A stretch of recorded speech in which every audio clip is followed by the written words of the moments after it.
Hey, if you're new to my channel, please consider subscribing. I don't know why I'm doing this. Alright, so first let me say that I am petrified of needles. Like, that is no joke, alright? I have a tattoo already, and it was such a mission to get, alright? Having said that, I'm issuing a tattoo challenge. Now, a lot of you might be wondering, what is that? Well, there's a link in the description below. Please go check it out. It's called the Tattoo Challenge. In a nutshell, if you guys can get me to 5,000k subscribers before the 16th of August, I'm gonna get a tattoo chosen by you guys. Yeah, I don't know. I don't know why I decided to do this. Having said that, enjoy the show.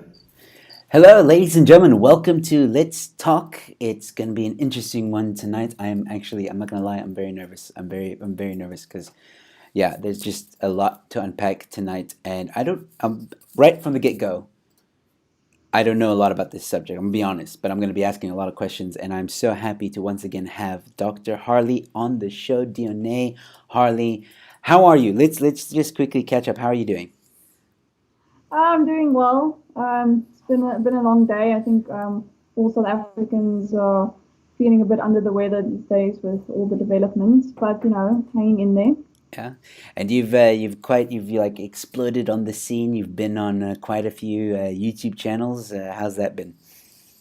Well, I'd hardly say explode on the scene. I mean, it's not salty at all. Um, but I am very happy to have had the opportunity to share some of my views with the people who've been kind enough to invite me onto their platforms. Um, and to be honest, it is kind of cathartic in the sense that you walk around most days just carrying these thoughts in your head and not really being able to talk to anyone about it because most people will have a meltdown if you actually tell them to think about certain topics. Yeah. Um, so it's nice to have an outlet for that and have a space where I feel like I can actually express myself freely, and to also have an audience that I know is generally receptive to being challenged, Yes. which these days become a very dirty thing to challenge other people's thinking. Yeah, Um, that's also true. I don't know if you heard, but Bianca's going to be on my channel this coming Monday. and I'm good. I'm very excited about that conversation. Yeah, we're going to be Yes. chatting about social media discourse. I might want to chat to you about that after the show, but yeah. So maybe, hopefully, if that goes well, I can convince her to come on the show with you, because I would love again to see a debate with the two of you, and of course it will be peaceful and fair. So I'm just gonna. There's already people watching. There's already, we've got here Eleutheria Beth. By the way, ladies and gentlemen, if you do not or haven't yet, please go subscribe to Eleutheria. She always talks about freedom, liberty, and interesting discussions on her channel as well. Please go subscribe. And she's saying, "Oh my God, Dionne, have to tell you, I got Irreversible Damage," which I think is a title to a book, because she says it's a book by Abigail Schreier. Have you read it? I haven't. Okay, well, maybe I it's haven't. something I to look mean, I have into. to comment on one thing, and just full disclosure up front. I mean, my area of specialization is philosophy, and people don't always know what that means.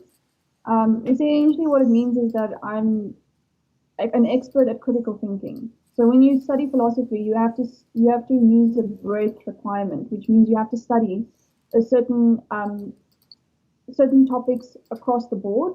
So you have a certain number of topics in metaphysics, epistemology, ethics and politics, history of philosophy. So there's a whole range of topics. And the idea is just that what we are trained to be able to do is to look at any argument or any subject matter and to be able to understand the argument, pick it apart, and critically assess it. So that's to say that when I speak on certain topics, not because I'm an expert in the sense that I did a women's studies degree or I work in policy, or it's not that sort of thing. It's just that I can look at certain things and criticize them. All right. That's because I've been trained to do that. So and that's also to say that it doesn't mean I've read every book on every topic. I think there's a general assumption that if you have a PhD, it means you've read everything out there. Books, people. There's no way I've read everything that's there. But I do appreciate people coming to me with Suggestions. content that I think is really valuable, that Yeah. they think is something I should read if I want to understand something more deeply. So I appreciate that. Oh, fantastic. Thank you for crushing our images about you, and we thought you were this highly intelligent human being. I'm kidding. People that get PhDs these days, believe me, guys, do not assume someone is intelligent because they have a degree. For real.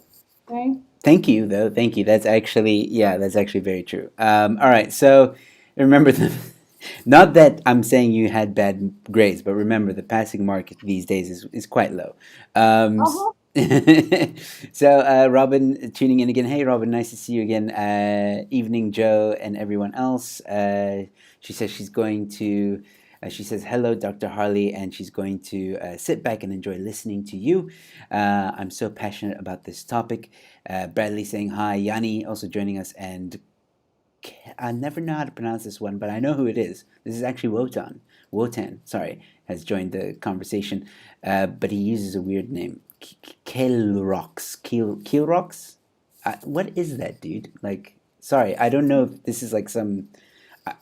I don't know what it is, but okay. Sup, Joe? Nice to see you here, buddy. All right, cool. So let's get right into it. The pleasantries are over. I think this is going to be interesting. So first, explain what you meant by that title, and then take it away. Let it go. Let it rip. Cool. Okay. So the first distinction I want to make is that what I'm talking about tonight is not transgender people. I'm talking about the transgender movement. And that's a very important point because many people who are transgender do not align themselves with the transgender movement. And like we've seen with many other movements, even the recent uprising in the States because of police brutality, because of George Floyd, a lot of people feel that a lot of these movements, even Black Lives Matter and stuff like that, they often get co-opted by other people's interests, people who actually don't form part of that group.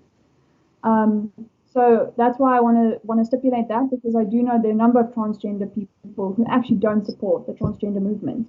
But what I was interested in talking about tonight is the harm that I think the transgender movement is doing to society, in the pursuit of their goals, their social justice goals. And one thing I wanted to focus on is something that I brought up in the first time we met in my first interview on this show, which is the idea that these social justice movements have now gained enough power within the academy and from without to suppress research to suppress research when they don't like the conclusions that the research might lead to. And they do this in different ways. So I'll mention two cases here. So the first one was the one I discussed with you last time. So there's a philosopher called Rebecca Tuvel, and she wrote a paper called In Defense of Transracialism. And in this paper, she says that if you buy into the logic that says that there can be a transgender person, by virtue of that, you are committed to the possibility that there could be someone who is transracial because the logic maps on to both cases. So it's the exact same reasoning that you're using. So it means that if you buy into the one, you have to buy into the other. But the transgender movement want to do that. So they want to be committed to the idea that they are transgender people, but not to the idea that you can have a transracial person.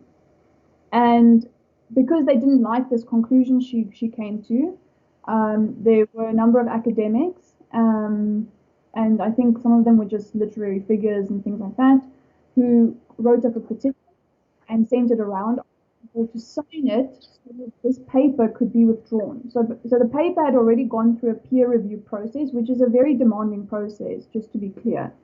To get your paper, especially in philosophy, to get your paper published in a journal, obviously the journals, they're better and worse journals, but still, to get it published, you have to go through a rigorous process where your content is checked to make sure it's of the standard it needs to be. So it had passed this peer review process, and it had already been published in this journal. And now what they wanted was for this paper to be retracted. And that had never happened because standardly what you would do is if you don't agree with some position, you would then write a paper in response to submit and say that these are my objections to this view. That makes sense. And that's how we further, because it's through engagement and debate. Yeah. this was unheard of, especially in philosophy. It was unheard of for a paper to be retracted on these grounds, and they couldn't even pinpoint what the grounds were exactly. They would just say things like, "Well, she didn't read the proper authors," but you don't know what that means, because they couldn't pinpoint anything in an argument that they felt was flawed, and they implied in so many words that she wasn't being a good academic. So they went after her career to say that this is an example of her being a poor scholarship, which is devastating for an up and coming professor in philosophy. So it's not a small thing. It's a very big hit on her career. So It, she wrote a paper, and then so they discredited her resources, or they just made up that the sources aren't reliable, or so both. they discredited the source. Said that basically she hadn't looked at enough of the sources that they deemed were appropriate, but they couldn't specify why those sources crucial to her argument. So But why it was necessary for her to have included. couldn't you argue that though? Like if they can't give a good answer for it, like, oh well, your source is unreliable, and then you ask why, and they're like, well, reasons. Like, can't you Oh debate yeah, that? can, but but the way they answer is always to sort of twist it into a very obscure sort of. It's not easy to latch onto what it is that they have a problem with. But luckily in this case, her department stood by her, Okay. and the thing blew over. So the paper was never retracted. But just the fact that they tried to do this was a huge shock to many people in the philosophical community. So so that happened, and it's happened since then. It's happened more and more often, where petitions go around to try and get papers retracted, and with those positions and explaining why they're wrong. And then another case I'll mention here is that there's a professor in the UK. Let me just see what his name is. I've got it written down. While you're doing that, I want to address a comment here. Jeremiah, what degree do you have?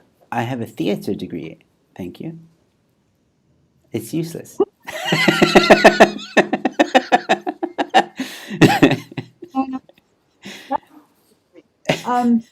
So James Caspian, he wanted to do some research into the number of transgender people who transitioned back to their original gender, and initially he was given the funding. So this was in Bath in England. Initially he was given the funding, and then the funding was taken away. And it was because there was pressure put on the university saying that this topic is too political and it would compromise the university. Political. So Did you yeah, s- because again, if it's on a social justice topic like the transgender issue, again, I think they also realized that if the research revealed a conclusion that wouldn't be acceptable to certain movements, then it could give the university a very bad name if there was again a protest or some sort of uprising because of it, and the university didn't want to take that risk. Interesting. Okay. So that pressed. So what I thought would be a good starting point for us to delve into this incredibly complicated topic is to actually use Rebecca Duval's paper as the framework for the discussion. Okay. I think then in this way we have something tangible that we can point to, and an argument we can actually use to navigate. Otherwise, we're going to go all over the map, and I don't see us getting a good narrative going where we can actually talk about these things in a measured way. So first thing that she talks about is there was a woman, Rachel de la Salle, who claimed that she was transracial. So she was white, ancestrally she was white, but she, from very early on associated with the black community, and was and for the longest time people didn't know. She said she was black. She told people she was black, and because her skin is tan, she looked like she could be. And so was a massive backlash against her. But she says that she feels that she is black on the inside.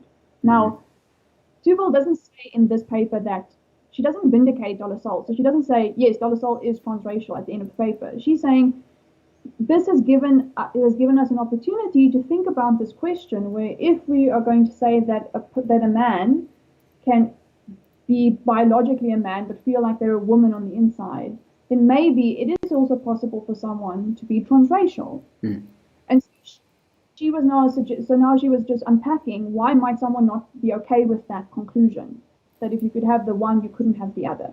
And the most obvious way of starting the discussion is to say, well, sex and race are just not the same thing. So while you can say that in the case of a sexual instance, where you can have someone of the one sex but feel like they're from another gender, that could happen. In the case of race just isn't a fact. Okay, so now I just want to go through her argument, and then we can stop at various points and talk about the issues that are brought up. But I'm basically using it as a loose framework for the discussion so that we don't get derailed. Okay. Okay, cool. So. But I just want to say this before I forget.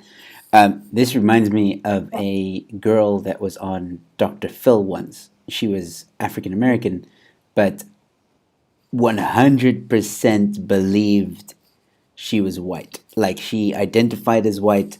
She, like, this is a child, by the way. She's like 14 years old or something. And she was saying horrible things like, I don't like black people. I think they are primitive and blah, blah, blah. Like, but she like believed this. Like, and her mom's like black. Like her mom was like so ashamed.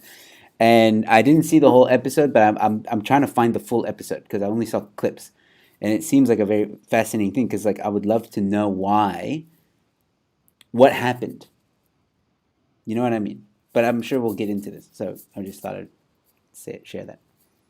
I'm actually happy you brought up that case because I think it'll be interesting for later discussion on some of the points that Tuval makes in the case of a black woman. It was a black girl thinking she's white.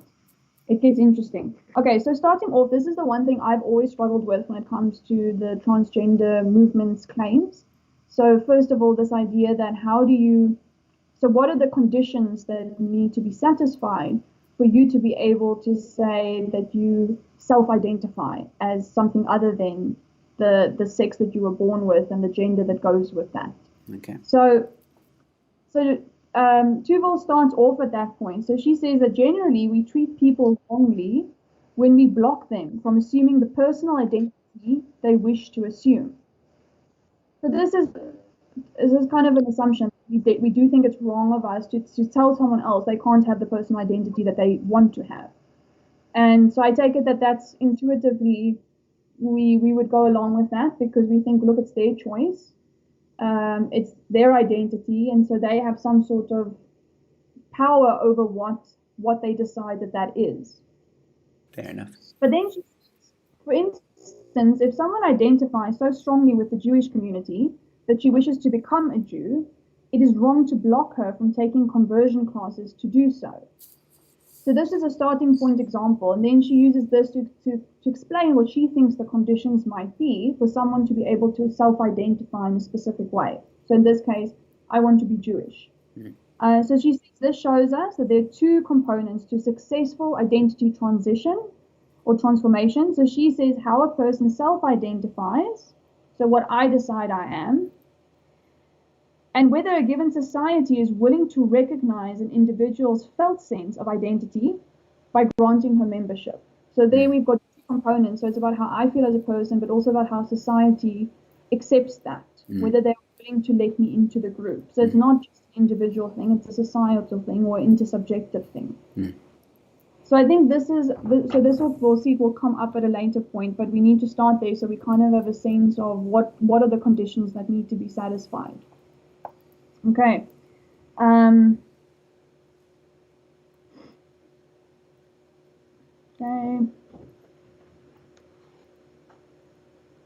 So now she starts going into why would one not be okay with the idea that one could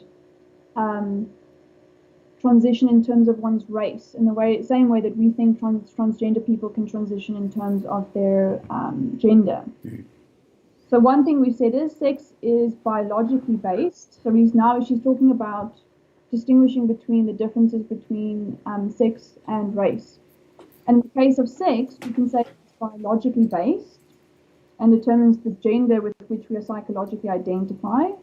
But as we've seen, that's called into question because transgender people don't want to be limited by their biology and they don't think that that's true. So the last I spoke about Colin Wright's arguments where he says, look, we've now reached the point where we're also saying that there's no such thing as sex, Yeah, which he thinks is wrong. yeah. But again, but we don't need to, I don't see why we need to say that, right? Because if you're transgender, if you can concede that there's a distinction between sex and gender, then you can concede that those two things can come apart. So you can say that even though my sex is female, I may feel that my gender is male on the inside. I see what you're saying. Okay. All right. Okay. I think I see what you're saying. Yeah. And this is important because it's not clear in that case that we need to then say there's no such thing as sex, because we can still say there's sex. We just need to be able to say that gender and sex don't necessarily match one another, as we see in the case of transgender people. So what they're doing, or what another way of possibly saying it is maybe you might be biologically a male, but like mentally, or I want to say your soul or your being or your awareness or your subconscious or whatever, I don't know what the right word is, Yes. believes you are female. Yes, the way that you experience yourself on the inside Yeah. is not as a man. Yes. So you experience yourself as a woman. Yes. Uh, Okay. So I have so many questions, but I'll leave it for later. no, you can definitely interrupt, but No, I want you to get through it. but of course, then we wouldn't want to say that this distinction we want to draw between race and sex is the biological one. So in the case of sex, there's a biological mechanism because, like we've said, it would also exclude people. So she actually says this, which I think is interesting. The reason she doesn't want to accept that as what distinguishes race and sex is that she thinks it excludes too many people. So even here she says, not all trans individuals claim to have been all along the sex with which they now identify. That's true. And this suggests that their sex identity was not biopsychologically determined, hormonally or otherwise. So she's saying that the fact that they're transgender is not in any way biologically based, because there are people who haven't always been transgender, as in it hasn't been a function of their biology. It's something that they've come to be, which I find interesting. I find interesting that she says that because from my understanding of transgenderism, the claim that the trans movement often makes is that, so they say Caitlyn Jenner, for example, the claim they often make is to say that she's always been a woman. So even when she was a man inside, she was always a woman. But now it seems that there are transgender people who would say that it wasn't always the case, that they somehow they started experiencing themselves differently and decided that they were actually not what they were assigned at birth, the gender they were assigned at birth. Yeah. I've seen a few of those. Sorry, I don't mean to sound rude there. I've seen a few of those cases on Dr. Phil, actually. Like he'd have a transgender person, they come on the show and they'd be like, no, I didn't feel like this my whole, because like it's always TV drama, like my husband left me because he's a transgender or whatever, and then Dr. Phil get them together and try and work through things, and the guy would always say like, or not always, but like the one guy I saw was like he kind of realized somewhere halfway through his life, like, that he's not, all of a sudden he's just not that what he was. That makes sense. What you just said, basically. So now, but this is where I want to raise an objection, because I want to say something like,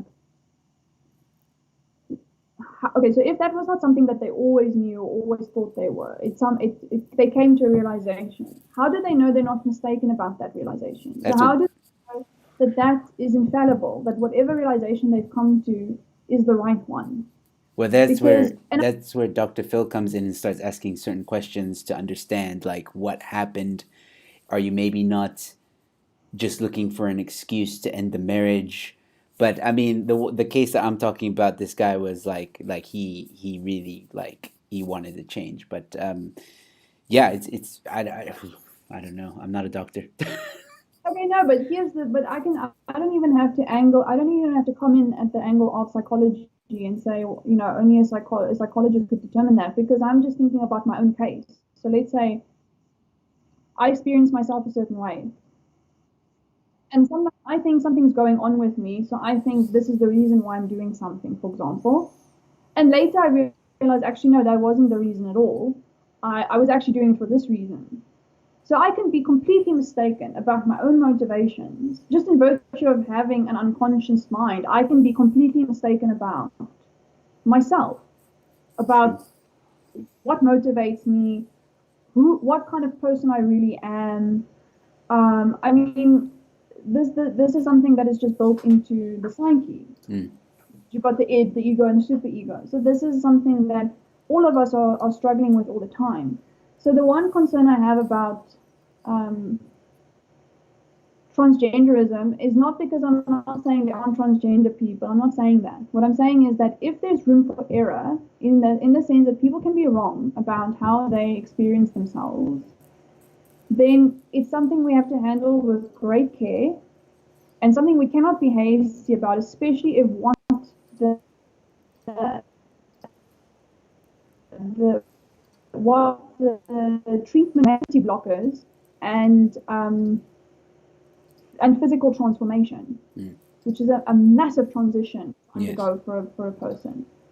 So that's the one thing I just want to flag now, because it's going to come back up. And this, for me, one of the central concerns I have is this idea of that on the inside you have this access that gives you a kind of certainty that no one else can question. Not even, for some transgender people, not even psychologists, and I'm going to get to that in a moment.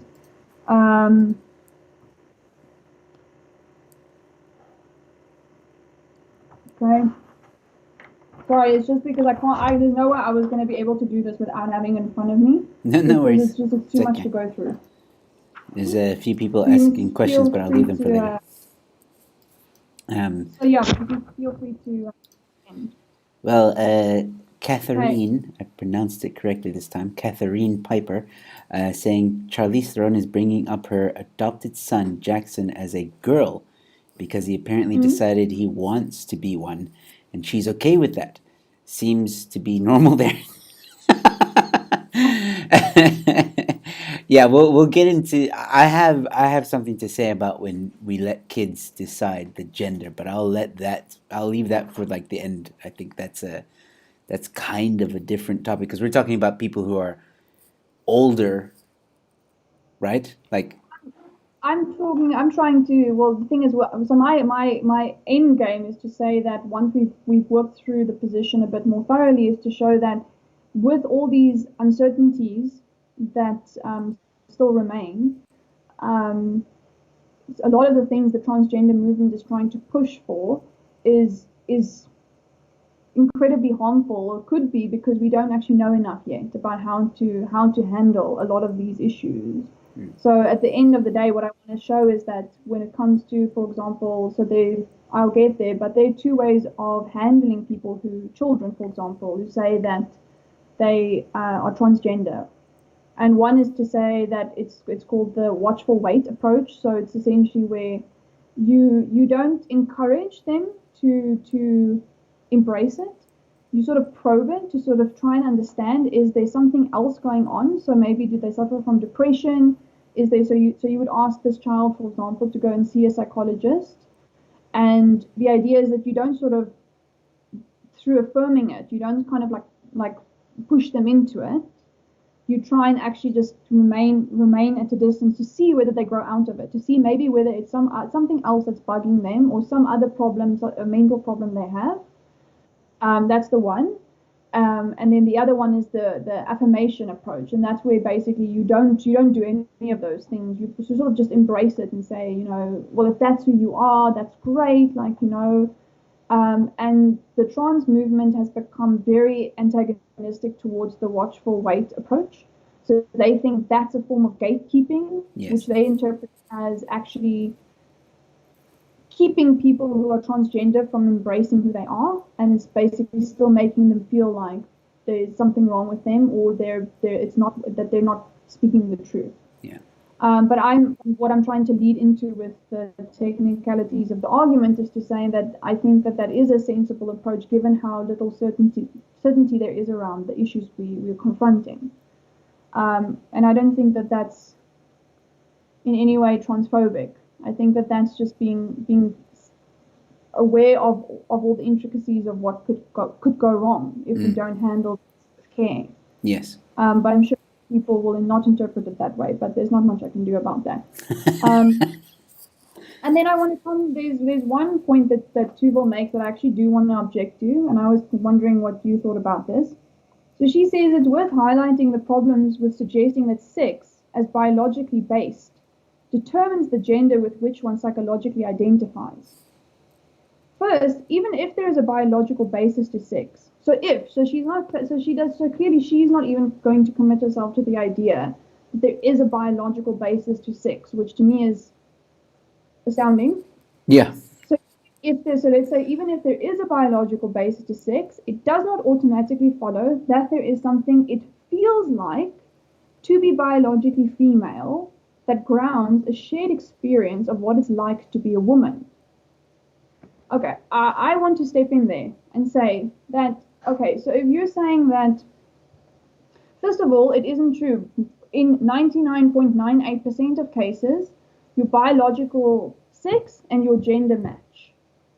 It is incredibly rare for there to be cases where whatever your biological sex is doesn't match your gender. So for her to make the claim that we can't be sure of that, we pretty much can be. Yeah. There are deviant cases, but again, like Colin Ryan says, it doesn't mean those categories no longer exist. It doesn't mean that there is no longer a male and a female. There is. So what you're saying is, if you're biologically male or female, that's your gender. Is that what you're saying? Yes, for 99.98% of cases, yes, that is your gender is going to follow. Yes. So it doesn't mean that there aren't cases that fall outside of that. But again, just because there are cases like that doesn't destroy the idea that your biological sex is going to match your gender in most cases. So, but the point I want to hone in on is this part where she says that even if that's true, so even if the biological sex and the gender go together, this is not to say that there's something that it feels like to be a woman, some set of shared experiences. That I want to question. How is that not true? Because from my understanding, if you say that you're transgender, so if you're a man and you say that you identify as a woman, That means you feel like a woman. feel like you saying that you fall under a particular class, the class of woman, the gender woman. That class can be highly varied, but there has to be something it feels like to be a woman for you to be even able to make the claim that you feel like a woman. When you say I self-identify, how is that anything else but saying that in some way your qualitative experience of your own identity is that it is like that of a woman? So this is also where I don't agree. In fact, I think everyone was very critical of this paper, but I actually think that she was way more charitable than she should have been in terms of these claims. Because Okay, so in a very, because I think you bring up a very important point there. So if in layman's terms, yes. what did you just say? So in layman's terms, what I'm saying is that her claim there is to say that when it comes to transgender people, we can't tie the idea of being transgender, of you being able to say that I am transgender, to your sex, That I don't get, because it has nothing to do with your sex. Because transgender people, most transgender people, they don't have a problem with saying that my sex is A, but my gender is B. They have no problem with saying that. It's intersex people who have a problem with sex, because they say there's no such thing as man and woman because they don't fall, because they're intersex. So that claim I don't get. So, but in any case, so she says that to be able to say you belong to the transgender, to be able to say that you self-identify in a particular way that doesn't match your sex, this should not be dependent on any aspect of your biology, because biology doesn't come into it. Okay. It also shouldn't depend on you saying anything about having a qualitative experience of a specific kind that we would say. So it essentially speaks to the way that the idea of being a woman has been used in a sexist way, to say that, oh yeah, all women like pink and all women giggle and all women do this and this. And of course, that's not true. Yeah. All women don't do those things. But then are we then going to say there's nothing it's like to be a woman? If there's nothing it's like to be a woman, then what is it that a transgender man would claim that they feel on the inside, which is the basis for them self-identifying as something other than Okay. the sex state? I thought that's what you were saying. Okay, cool. I'm with you. What are they pointing to then? If they're not pointing to as something it's like to be a woman, then I don't understand what they're pointing to. It's contradicting themselves, basically. Yes, because then I'm saying, then what are you using as the basis for saying that I'm transgender? What is it that's making you feel like you don't fit in your body? Yeah. Because your body is male, and you would acknowledge that I'm a man. Yeah. But inside, I feel that my gender is that of a woman. But what are you pointing to in that case if it's not this idea of this shared experience of being women? And a big part of that is, yes, the lived experiences of women, so living as women, which is why feminists will say that men who transgender into being women are not women, precisely because they do not have that set of experiences to draw on. Those experiences that make it possible for a lot of women to say, this is what it's like to be a woman. It's the stuff I've experienced, and there's a thing it's like to experience things. But transgender men don't have that, because they've lived as men. And society, like we've just seen, to be a member of a group, it's not just about what you feel, it's about what society interprets you as. And for a transgender man, they would always see that person as a man. So they haven't had that experience of being treated like a woman. But in that case, all they have then is this something it's like to be a woman thing that they're feeling on the inside, and that they're saying that's what it is. So I disagree with her claims already, and we haven't even gotten into that. But the thing is, I do feel like this issue of self-identification is a very important one. And the main reason I'm bringing it up is because, firstly, because the view makes no sense to me, but also because it is also a case where I don't think that we have any, we're not infallible in that regard, because we can often be mistaken about our own experiences. We can often, in the sense that I can think I'm a certain kind of person. I can think they say I'm a very generous person, and I experience myself as a very generous person. I think I'm very generous.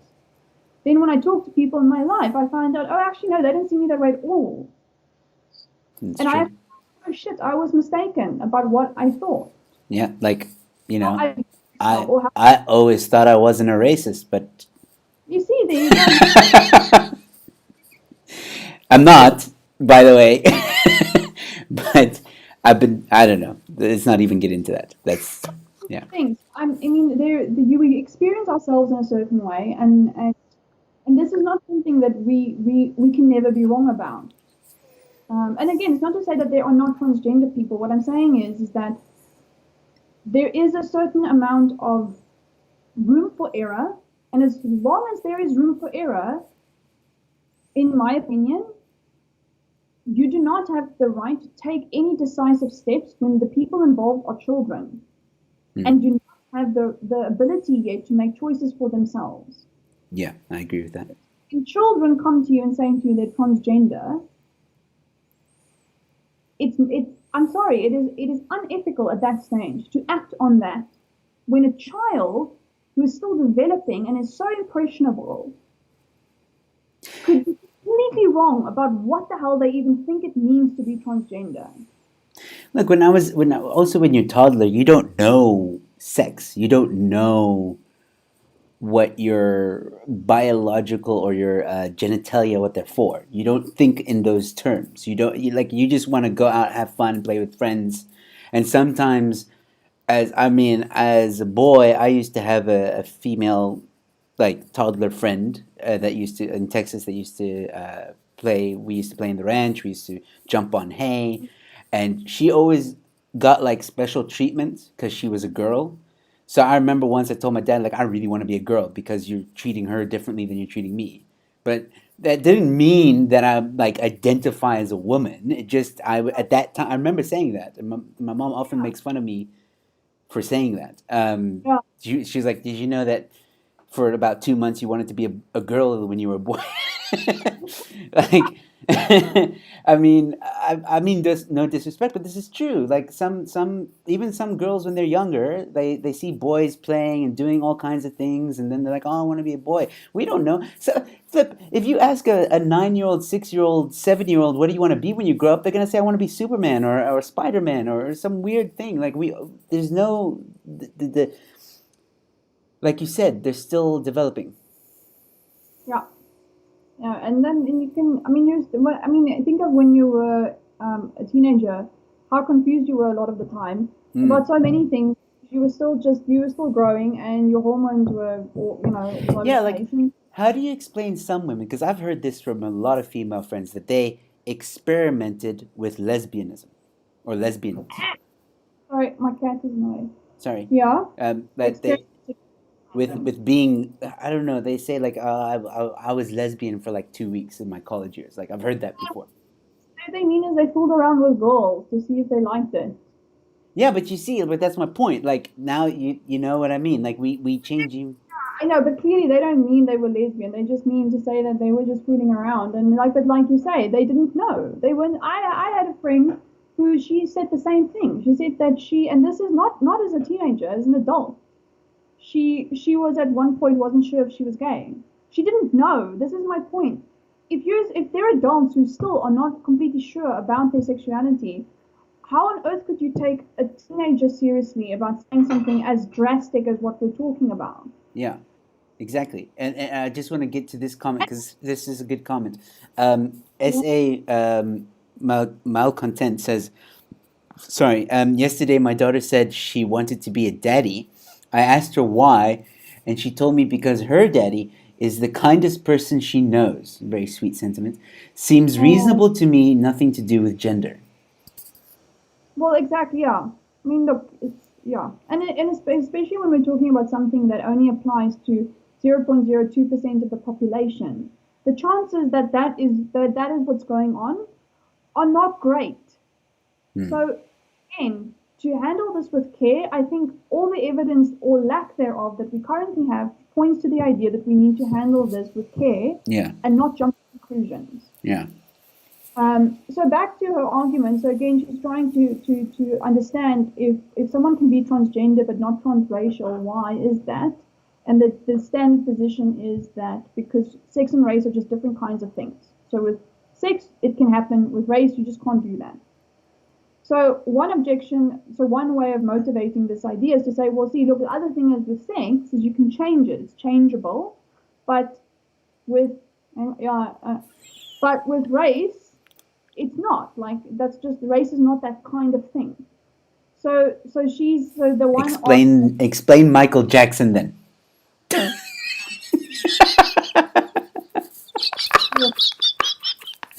Well, I've forgotten about that actually. Yeah. No, I can see I broke your brain. I want to know. So honestly, I haven't thought of this. It's not like, yeah, Michael Jackson. Well, he tried. Let's just put it this way. He tried. tried his damnedest to. But okay, but Michael Jackson, some would argue, had a pigment problem. I don't know what the truth is anymore. I don't know. Either there's some stories, but in any case, so the argument might be that look, with sex, you can at least go so far as to change how you look. So you could adopt, you could, as a woman, you could wear makeup, you could even go for surgery. So you could essentially physically change your sex. But with race, I mean, you can't change that. I mean, that's a function of your ancestry. So that's not something you can just they decide you, because you can't do anything about it. It's just what you were born, how you were born. I think it would take a lot more. I mean, again, like with race, there's cultural things in there. There's traditions. There's mannerisms, stuff like that. Exactly. This is what she points to, and she says, but look, but race also isn't biologically based. When we point to ancestry, I mean, there's no biological basis to race. I mean, often if you looked back at your ancestry, you'd be surprised at what you would actually find, and that's not often the racial groups that we end up with. So our actual racial groups are not actually a function of where people truly come from biologically, because the way people have paired up, as in to say, I'm black, I'm Indian, I'm this, is actually not reflective of where they actually come from. Mm. That ancestral line is so complicated, and it's got so many ins and outs that, in fact, we can't even say that that race is something you can't change, because there's nothing it's based on. It's not based on any biological fixed thing. It's something that has happened over so many years that we now have these groupings, and like you say, these groupings are much more evidently a function of certain traditions, cultures, mannerisms. That's really what seems to define the racial category, not its biological basis. Mm. So, and those things you can change. I mean, you can, like Rachel Dolezal did. She did change those things. She basically adopted the black culture, and she adopted all of the mannerisms and everything that goes with it. So that's one response to say, look, but then there isn't such a big difference between sex and race. Neither one is biologically determined. Both of those things you can change. So why can't you then accept that there's a transracial person if you accept that there's a transgender person? But we're not done with our objections. There's still many more. Okay. Catherine, do you want me to? There's an interesting comment here from Catherine. Sorry. Joe, I have several very close gay friends whom I've known for many years. Yeah. Gays and transgenders, as a rule, do not mix. They just don't approve of each other's lifestyle. That's interesting. Really? That's very interesting. That's very. Oh, I wish you'd said why. What is it that they disapprove of? Catherine, do me a favor. You have my email. Would you be willing to speak to some of these friends of yours and ask them if they'd be willing to come on to the show to talk about this topic? You can let them watch the show and let them know that we really mean no offense. We're just interested in the topic, and we're discussing it. And I mean, if you're willing to also join, Doctor, well, I'd love to have this conversation with her friends. I mean, I think it would be an interesting, very interesting conversation. So, Catherine Piper, please let your friends know. Okay, well, you go on with your thing, and hopefully, I'll get an email from her. Yeah, it'd be awesome, because I'm actually very interested in why they would disapprove of one another. So we're talking about what is it then that makes you part of a given race? So I wanted to go through some of it just speaks to what you've just said. So what are the conditions that must be met to be seen to be part of a race? So, and you don't even have to meet all of them. It's just basically a cluster of markers. And so this includes self-awareness of ancestry, public awareness of ancestry, culture, experience, and self-identification. So if we just use that as a way of characterizing a particular racial group, then it seems that you can become part of another racial. You can be in that race group just in virtue of being part of that culture, embracing that culture, and acting in accordance with that culture, because there's nothing else to say about it, really. We're getting to the best ones towards the end, the ones that will have people really get upset. Yeah, haha. Leave the best for last. So one objection is to say, so here we're getting to some of the good ones. So someone might object that a person like Dollar Soul cannot identify as black because she did not grow up with the experience of anti-black racism. Really? So basically, she can't be black because she essentially didn't have the essential experiences that, in some sense, characterize that racial group. So I don't know what you think of that. I think that's disgusting. Isn't that like, how is, what? So okay, this is when you said that, this is what I got from that. Someone who wants to identify as black Mm-hmm. can't because they haven't experienced racism. Yeah. So in order to be accepted by a group, you need to experience what it's like to be a victim of racism. In So a way, I take it in this case, what she means to say is that, or I'm being charitable towards this point. yeah. Okay. I take it what they mean is that when it comes to being black, there's something very distinctive about the experience of being black, and one of those things is that you know what it is like to be discriminated against. So this is going back to what we were talking about earlier, the what it's likeness about something, and that's part of what you latch onto to be able to actually say that you're part of that group. Yeah, but in order for you to know what that's like, you have to experience it. So if someone comes in and says, I want to identify as black, the question is, okay, well, have you experienced racism? That person says no. That means they're not accepted. So in order for them to be accepted, they have to experience racism, which means they have to be a victim in order to be of racism in order to be accepted. That doesn't make any sense. Well, it does also hold self-identification hostage to how history happened to turn out. What I'm saying is, it's not like it's an essential feature of being part of that racial group, in the sense that if history hadn't happened, so if black people hadn't been discriminated against, it wouldn't have been one of the Yeah. conditions for being part of that racial group. So it's odd to me that to be able to self-identify, you are held hostage to how history turned out, when history could have turned out many other ways where that wouldn't have been a consideration. Yeah. It now happens to be a consideration. But what Tuval mentions is actually a good response as well. She says, well, isn't it enough then that the person is discriminated against now? Because Solasol was presenting herself to society as a light-skinned black woman. She was telling people that she was black, and she was embracing the culture, and she even reports being discriminated against now. So even though she didn't, maybe she didn't in the past, although I think that's odd. I mean, she probably, even if she was willing to say that she was black in the past, then I'm sure that she was in some sense discriminated against, even if it was just mildly so. But in any case, let's say she wasn't. If she's willing to embrace being black, then surely now she would, if there's racism in her community towards black people, she would be subject to the same racism.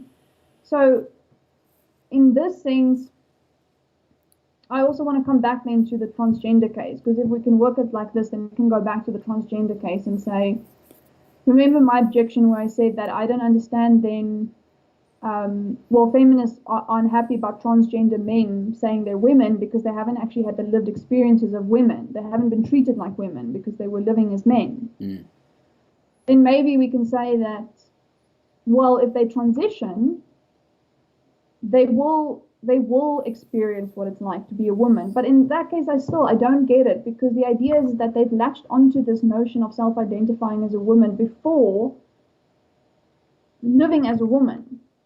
So again, I think there's something odd about this the way in which you self-identify before you've even experienced being part of the community in that way. Anyway, I was just trying to think if there was a way I could work that response back to the transgender case, but I still don't find it particularly convincing. Another objection: Dolasol cannot identify as black because of the way society currently understands racial membership. So she's saying that. So the argument is that, look, Dolasol can't say she's black because for her to be black, the society she's in has to accept her as black, and the society doesn't. So remember, we said the two conditions of self-transformation is the I identify and other people accept me as such. Yeah. But again, that's not a very good response because not so many years ago, transgender people were not accepted at all. Society completely ostracized them. There was no place for them to be accepted. But they still maintained that they were what they said they were. Yeah. So if transgender people could basically push back against society and say, look, you don't get to tell me what I am because it makes you uncomfortable. And society eventually became accepting of that, or not. I mean, not completely accepting. I mean, they're still, they are discriminated against, but more accepting than they used to be. Why can't transracial people basically over time get society to accept them as well? Because the idea is that we can't all be held hostage again to the status quo of things, because so often the status quo is something that can also be unjust. So it can't be something that can block someone from basically changing the way society sees things, because because that's progress. Progress is that very thing, is where as a society we over time realize what it is that we are wrong about and what it is that we're right about. And this might be just another thing we're wrong about. To say that you can be transracial because there are people who say that they identify as another race. And maybe we're wrong to say that those people shouldn't be accepted into the racial group that they choose for themselves. So There's like, oh man, there's something very interesting here. So let's take me, for example. All right. Born in America, lived in Egypt, now here in South Africa. If you ask me what I identify as, I would say American, because that's just the easiest thing. American South African, because that's just, my passports say so. I have both passports. I'm both citizenship. I'm a citizen of both countries. So that's the simplest, easiest way. But if I start looking at culture, if I start looking at mannerisms, I do think I have Hispanic, because surprisingly the Hispanic race is very similar culturally to Egyptians. Like a little bit similar in their way that they deal with the tradition, very religious, conservative. Some of them, the like the way they welcome, like if you're welcome into the Mexican family, like they're very what's the word I'm looking for? When someone welcomes you into their house, like, and anyway, they just welcome. They're very welcome. I can't remember the word. And same with colored people as well in South Africa. They're very, very similar. So but here's the thing: I might look Mexican or whatever, or Spanish or whatever. And I was in Spain one time, and a lady spoke to me in Spanish and got very offended when I said I didn't know Spanish. And I know that if I went to the States, hands down, everyone would think I am Hispanic, no questions asked. Okay. Yeah. But if I went to a Hispanic house, they'd be like, "What's wrong with you?" Because I don't have a lot of mannerisms that are Hispanic. But I'm also not completely South African. I mean, I have some South African I can mingle with the Afrikaners, I can mingle with the colors, I can mingle with a lot of people here, blacks, and stuff like that. I respect the cultures, and I do as they do, but they still wouldn't accept me. Egypt, same thing. I can mingle with them, but they still wouldn't accept me. So I'm in a very weird spot. I'm in like I'm not saying that I identify as one or the other or whatever. I mean, I consider myself a mixed race, so I'm brown. That's as far as it goes. But it's an interesting thing because you're saying that someone that wants to be identifying as, maybe if he's white, he wants to be black. That's not a weird thing, but I mean that's the fight in a sense. Like they want to be accepted as a black person, so they have to. There's two categories. But now I'm like weird in that sense because I don't know what race technically.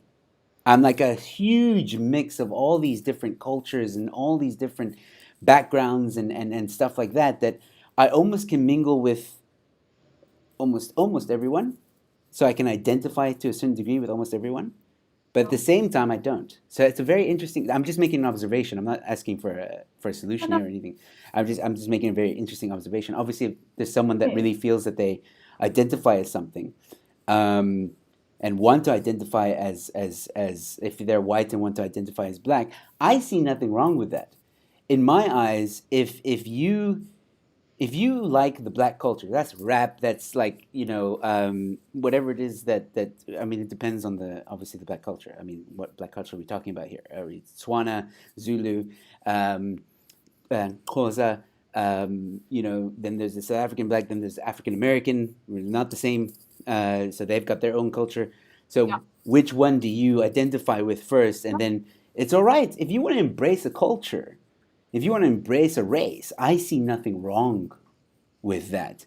The question or the issue, I think, is more the color of your skin than anything else, because obviously that's where that whole acceptance comes in from other races. They'll look at you and be like, yeah, but you're not your skin color. I think in order for you to be a race, you need to match the skin color at least. Because I can identify as, let's say, Hispanic, but I can go to Egypt and embrace that culture 100%, learn the lingo, learn the language, everything, and then boom, I'm Egyptian, because I look a little bit Egyptian as well. Yeah. So it's very Well, interesting. I mean, if you've looked at Rachel Dolezal, the reason why no one questioned that her claim that she was black is because of her features. I mean, so her skin was dark enough that she could say that she's light-skinned. And in general, her features, that's why she it took so long for it to even come up. So in that case, if it's someone like that, it's again, I mean, look, just to be clear, my position on this thing is, if you want to be transracial, go for it. I don't care. Yeah, same here. I don't care as long as you don't impose on me. That's where I'm trying to get at with why I think it's odd that the transgender movement is not okay with someone saying they're transracial. And by the way they're trying to block it is to say, well, sex and race are just not the same. And that's why I'm going through this argument, is to say, well, why are they not the same? What is it that's making it? And so now we get to the real whopper of an objection. It's insulting or otherwise harmful to the black community for a white person to identify as black. Several people have likened it to blackface. So they are saying that it's offensive because essentially what you're doing by saying that you can just swap to our race, you're reducing our race to basically just a set of mannerisms, and essentially what they're saying is superficial traits that are essentially like it used to be when people would do blackface, and they weren't actually embracing who we are. They were just pretending to be something by using these very superficial means. Now, even Tuval says, but look, we're not talking about those cases. Of course, there can be people, but there can be people in the transgender community who do that too. There can be people who say, who one day, like I'm being seriously, men who just one day say, you know what, look, I want to get all the benefits that transgender people are now getting because I'm a white man and I'm fucking screwed if I don't. So I'm going to start dressing up like a woman and tell people I'm transgender because then I might actually have an easier time of it. And this person could just dress up like a woman, but they don't actually embrace that idea of being a woman, and they don't actually see themselves that way. But we're not talking about a case like that. That's just avoiding the argument. We're talking about someone who genuinely believes that they are of a different race.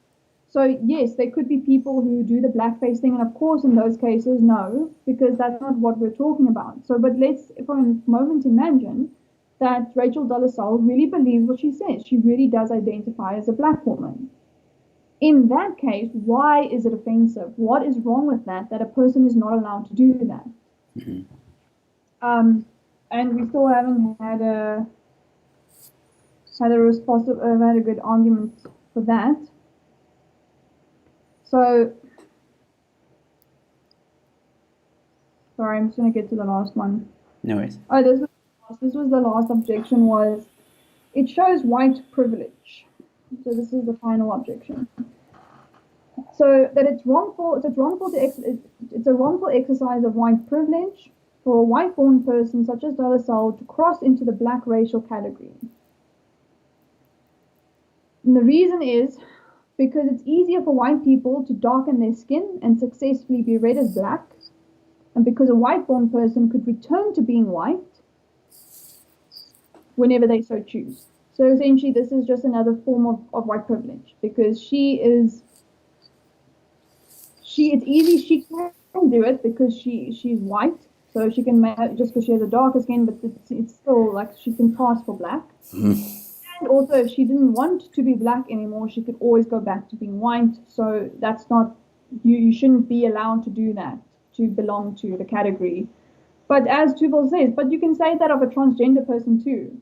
And that does happen, where a transgender person is actually transitions, then realizes they've made a mistake and they go back. But that doesn't change the fact that they were transgender. When they transitioned, they were transgender.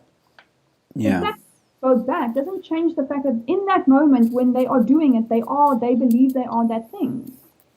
And if you can accept the idea that someone can become transgender in the sense that they're not sure, and then suddenly they realize, oh crap, my gender doesn't match my sex, then by the same token, why can't there be this idea of you could suddenly realize you're in another racial group and then go back? I mean, it's the exact. There's no difference in those cases.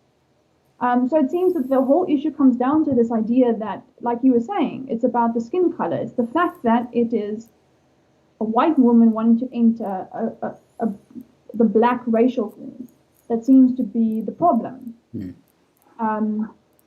And in that case, Tuva also then mentions and says, well, why is that a form of white privilege? Because again, she's essentially saying that isn't it the ultimate form of giving up your white privilege? Because you're saying, I'm no longer going to be a white person, which means I'm not going to get the privileges that come from that, because I want to be in another group, because that is how I see myself. And so it isn't clear, it still isn't 100% clear what it is that is the problem. Why can't you allow it? So I think I don't know, this is the thing. That's why when I read the paper, I was really annoyed, mainly because, first of all, I think Tuval when she was quite charitable in the way that she conducted the argument, first of all. And second of all, it's a proper philosophical paper, man. Like, I can see why it was accepted in a journal. There's nothing untoward in terms of her scholarship. Yeah. She's conducting an analytic argument. Yeah.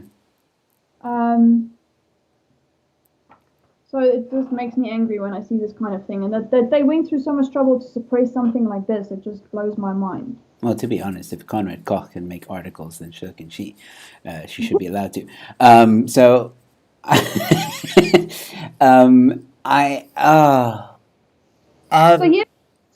is the cool part, though. I like the way she ends it, because she says, then look, if we have these conditions about self-identification, where it's basically you self-identify on your own as an individual, and then also you have the societal factor where there's some sort of intersubjective acceptance, are we being too permissive in terms of how people can self-identify? So I think you've heard of, I did post one thing about a guy who identifies as a hippo.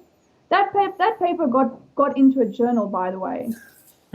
That's in a journal. Nice. And there are people who also, that this is now the other categories that have come into existence. So there are people who identify as otherkin, so they don't think they're human, they think that they're elves or something else like that. So she's sort of saying, well, okay, if we say, she's trying to avoid the slippery slope and saying, look, if you permit transgenderism, you permit transracialism, where does it end? Can people suddenly claim that they identify as a helicopter and then, go through life, getting the privileges that helicopters do?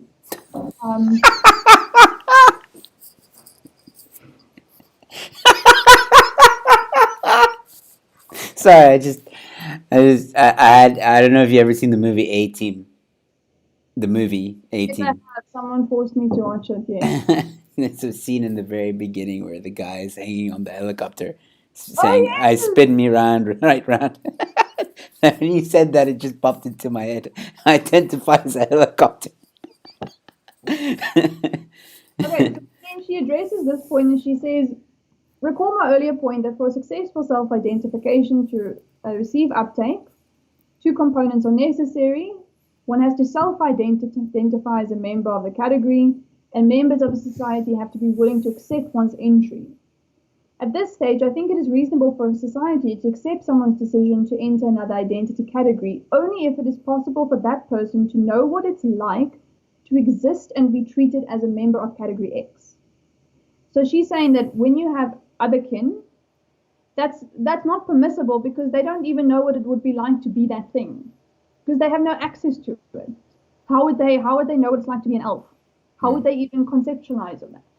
Now, here's my concern. I just want to come back to this is the self-identification. I don't think this is receiving enough scrutiny. In terms of, I would bring in way more research in psychology to try and understand what this notion of self-identification entails. Because I'm sorry, I don't believe it's that simple.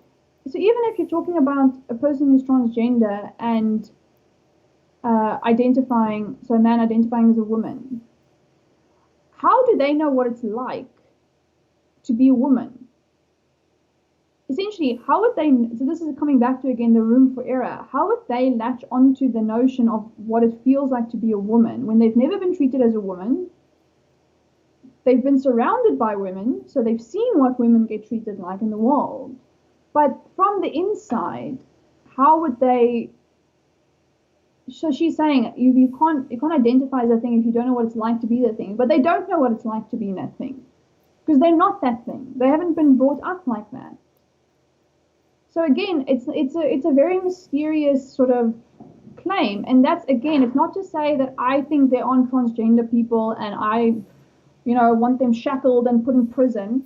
I'm saying that if it's something we know so little about, we need to tread very carefully when we're dealing with children who are making these claims. And then we also need to be very careful in terms of suppressing research that's trying to understand what the hell is going on. Mm.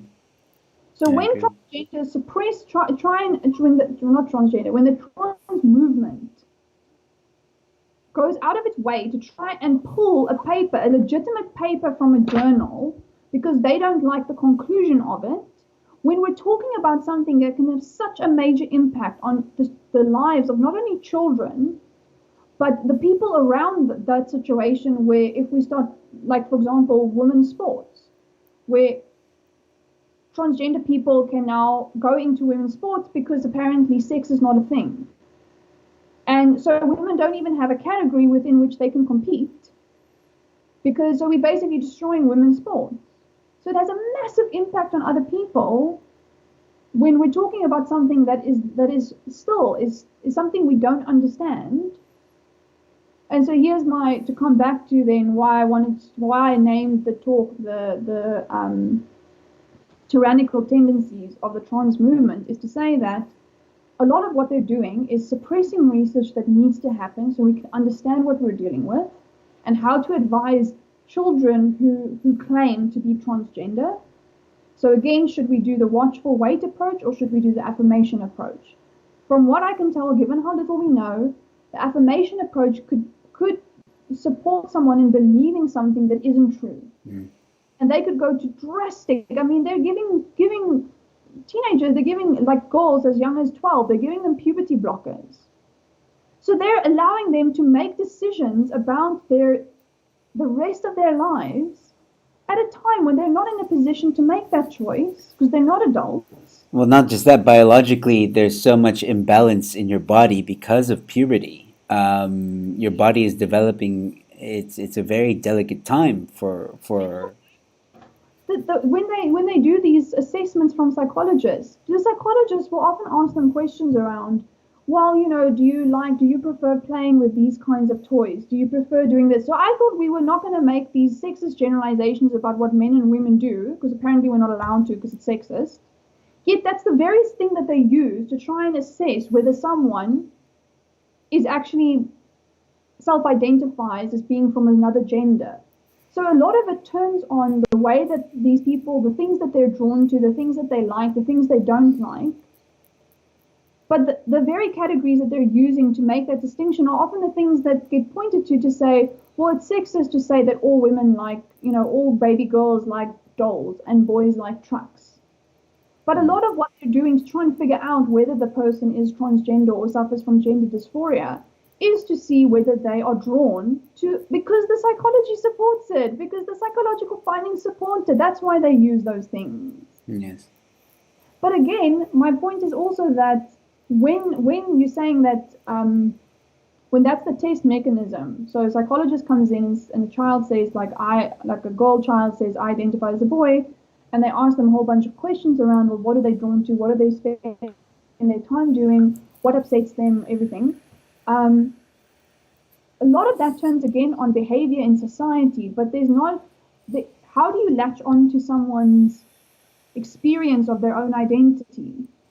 And in virtue of that, you could be making a mistake. Like you could be looking at how they behave in the world, and you could say, look, yeah, I think your child is gender dysphoric, but how do you know that? You don't know that. You think that. It's a suspicion.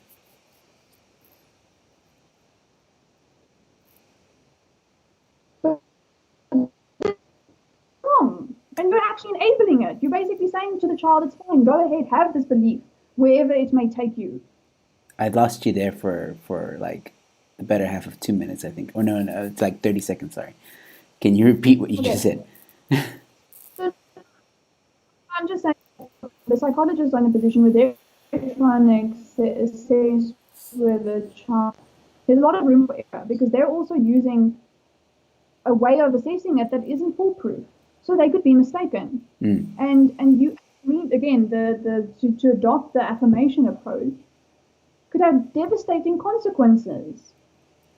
Yes, the watchful wait approach, perhaps the child could experience it as their identity isn't being accepted. But I guess that there are different ways of applying the watch. And I take it that there are ways in which you can do it, that it doesn't come across as saying, I don't believe you, talking nonsense, and making them feel. I feel like it's not just one or the other. There's children who might be suffering from gender dysphoria in a way that can actually help them resolve it, but not preempt it in a way that could destroy their lives.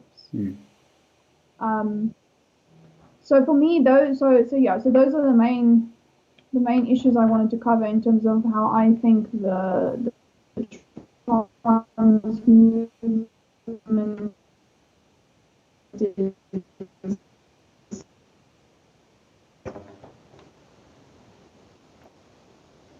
I seem to have lost you again. Oh, okay, there we go. Got you back. Yeah, so it's wow. Okay, so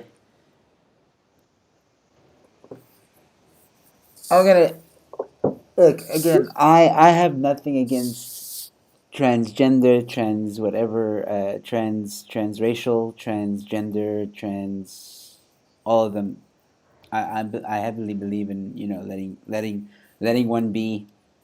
You want to do that? Yeah. Go ahead. Don't mind. I'll be friends with you. Happily be friends with you. I really nothing against it. But the topic is fascinating. this topic is fascinating, especially when we talk about trans race, because as I mentioned, for me, some would argue, Joe, you're Mexican. Some would say I'm Egyptian. Some would say I'm colored. Some would, like, anybody who just looks at me might assume I'm colored. Um, there's like, that's why I just go like easy. I'm brown. I'm mixed race. I'm brown.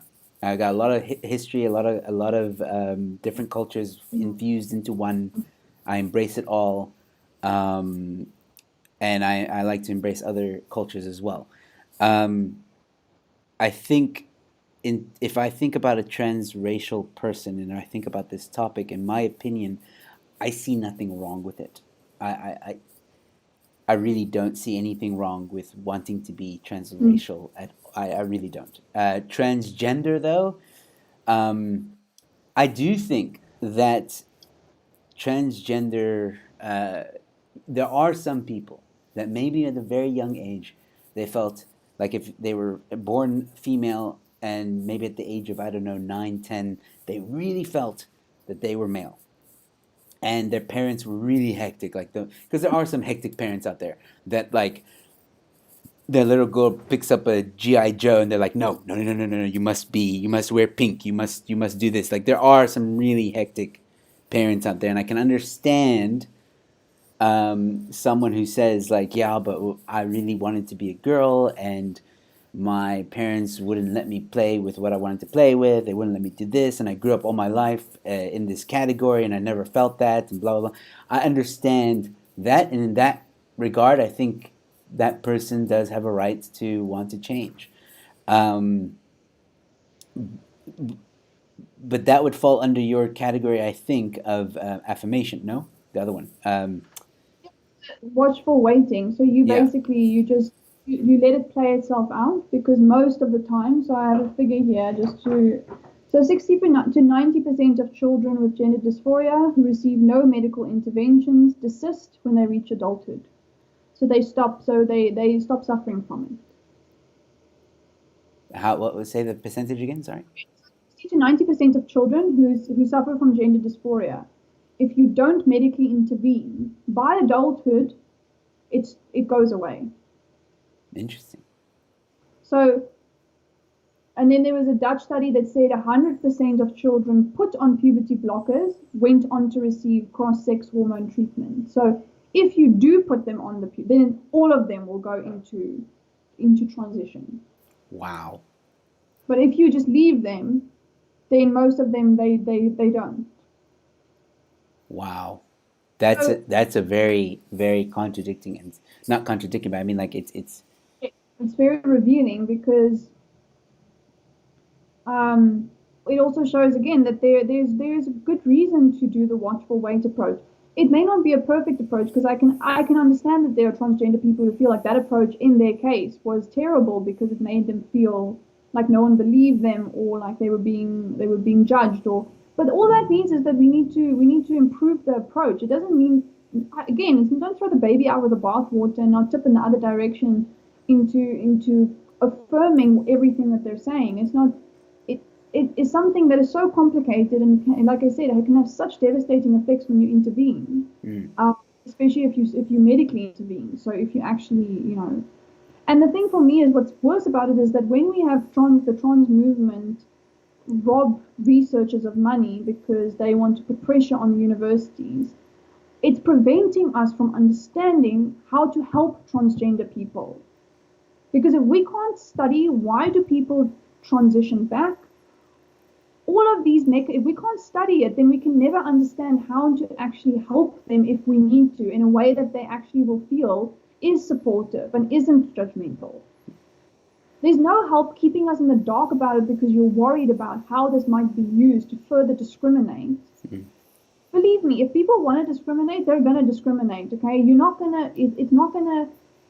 It's odd for me this idea that if we know more, then more people could use that information to do even more harm. But we could also benefit so much from the knowledge. mm. So that's for me is why I see it as tyrannical because it's basically robbing so many people of information and knowledge that we need to have. Mm. if we're also going to help transgender people, it's not just about having the knowledge. Mm. It's about protecting kids who are not getting the protection that they need. There's so many ripple effects to this thing, and So the kids that took the medication and went on to transition, yeah. have any of them changed their minds afterwards? So there's a growing number of people who transition back. Really? But like I said, that's what the research this guy wanted to do at Bath. He wanted to basically go and talk to the people who detransitioned, and he wanted to talk to them about why, and he wanted to do studies around that topic to understand. And then the money got taken away because of the nature of it, right? So if he says he's studying the amount of people who transitioned back, the impression it gives politically is to say that, oh, well, it was a mistake to transition in the first place, which is why the person would transition back, which has the embedded implication that, transgender people shouldn't be enabled to transition. But again, yes, perhaps that is what people will read into it. But the point is that the research needs to be done so that we can understand what's going on. Sure. Okay. All right. All right. It's going on an hour and a half, and I really want people to watch this. So we've already gone a bit over time, or actually a lot over time. But it's a very fascinating topic. So what we're gonna do is, I am not gonna look at any questions, and I'm not gonna look at any comments right now, because I'm gonna bring the doctor back, and we will look at all of them that were posted. Cool. Yeah, so we'll do that. So if anybody that's watching this after the fact, please comment in the comment section below. We are going to do a follow-up on this, and we'll look at all the chats that were happening in the live chats, and we will address all the questions that were given out tonight, and all the comments and stuff like that. Okay, now that you know what I'm going to do as well, because I'm going to take the paper and I'm going to just condense it and basically put it in standard form, so we can clearly just see what the structure of the argument is, because I can understand that people will maybe feel like it was a bit too much to take it all in once. So I'm going to set it out quite concisely. I'll strip it of all the detail and basically just give the bullet points. Mm-hmm. And then I don't know if you can upload it somewhere, or we can put it somewhere so that if people want to join the second discussion, they can at least see what it is we've gone through. And the points we've raised, so they can actually engage with it and know what the background is, because I can see how if you don't have it in front of you, it can maybe be a bit overwhelming. I will give that some thought. I can maybe add it to my website, and then we can link it in the description. It's helpful. Like, I don't have to, but I just thought maybe it would help. It would help people. But if you feel like it's fine, then I'm happy. Yeah, just let me know. Yeah. Everybody. Well, a few people are saying please continue the conversation. So there are detransitions video on YouTube. Oh, okay. Wow, I didn't know that. Okay, we'll get to that later. I'm trying not to get wrapped into it. All right, so Dr. Harley, once again, thank you so much for a very interesting conversation. I really enjoyed this one. And once again, I want to say again, for anybody that's watching this, we, again, are not transphobic of any kind. Like, really, I feel like we have to say this sometimes. Position is, if you want to be transgender, you want to be transracial, we're happy with it. What we're talking about is, how can this impose on society? And when the transgender movement is trying to impose on society, what could the consequences be? And that's what we're trying to work through and trying to... Essentially, we're trying to help. Society. Like, we want there to be a common ground and understanding with everyone. And like you mentioned, some of the research isn't being done, and that is robbing society of understanding. And when you don't understand a certain culture, a certain race, a certain gender, a certain whatever, a certain person, you start to fear that, and that's a problem. So we need to understand it. All right, we'll cut it here. Dr. Harley, once again, thank you so much. Do not go anywhere. And everybody that tuned in, thank you so much for tuning in. Thank you for all your comments. I'm glad you did. If in the final moments, give questions I promise you there is going to be a part 2. We're going to look through all of them. We're going to write it down. We're going to do a part 2, and we're just going to address all the comments and all the questions. So once again, thank you guys so much for tuning in, and stay safe, be kind to one another, and I'll see you at the next one. Hey guys, if you enjoyed the video, please give it a like and a share. That's how my content gets out there. Also, don't be afraid to comment. I usually do respond to the comments in the comment section below. If you want to support my channel, please go to the link in the description below, support my channel, and you'll be taken to my website, which has all the details. Also, if you're new to my channel, please subscribe. Also, feel free to check out the links below to my social media accounts. Give me a follow, and I'll see you at the next one.